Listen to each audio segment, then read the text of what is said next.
ఈ తిట్టడం ఇదంతా కూడా మీరు చేస్తాను అనే హెల్ప్ చెయ్యలేదు అని అంటే వాళ్ళకి తెలియదేమో, మేబీ తెలిసి చెయ్యరు ఎవరు కూడా అమ్మా. అదే మీరు బిగ్ బాస్ అమౌంట్ ఏదైతే హెల్ప్ చేస్తా అన్నారో అది కాకుండా పర్సనల్గా నేను ఏదైనా ఓపెనింగ్ కానీ ఏదన్నా నార్మల్ ప్రమోషన్ అలా గెలిచి సైడ్కి తీసి ఇప్పటికీ మీకు ఒక ప్రూఫ్ కావాలంటే నేను ఒక ఫోన్ చేస్తాను మీకు.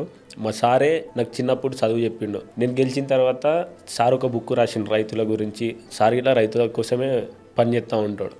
ఇట్లా చేద్దాం ప్రశాంత్ అంటే, సార్ ఏదో ఎవరైతున్నారో ఆ లిస్ట్ మీరు తీయండి. మీరు లిస్ట్ తీసిన తర్వాత మీ నుంచే మనం చేద్దాం. ఎవరెవరకు జెన్యూన్ ఉన్నదో మనం చేద్దాం. నేను కొంచెం సెర్చ్ చేస్తాను, మీరు కొంచెం సెర్చ్ చేయరు. అట్లా కొంతమంది స్టూడెంట్స్ని ఇప్పుడు నన్ను పర్సనల్గా ఎవరికి తెలియకుండా కొంతమందిని చదివిస్తున్నాను.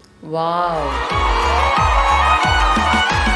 అదే నీ సక్సెస్, అదే నీ హ్యాపీనెస్. ఇలాంటి ఎన్ని జరిగినా ఆ పుణ్యం ఎప్పటికీ కాపాడుతుంది ప్రశాంత్. అదే ఇంకోటి, అంతకుముందు ఫస్ట్ బయటకు వచ్చిన తర్వాత ఒక చెల్లొచ్చి అన్న ఇట్లా స్టడీకి ఇట్లా ఇబ్బంది అవుతుంది అన్న, మీరు కొంచెం నాకు బ్యాక్ సపోర్ట్ ఉండి కొంచెం ఫైనాన్స్ ఎట్లా ఉంటుందంటే, సరేరా చెల్లె నువ్వు చెయ్యి, ఎడిగిపోతావు పో, నేను మాట్లాడతా అని చెప్పిన. 2 నెలల కింద ఫోన్ చేసి, ఇప్పుడు నేను ఇట్లున్నా అంటే ఇట్లా సంతోషంగా ఉన్నా, ఇప్పుడు కాలేజీకి టాపర్ వచ్చిన అంటే నీ వల్ల అన్న.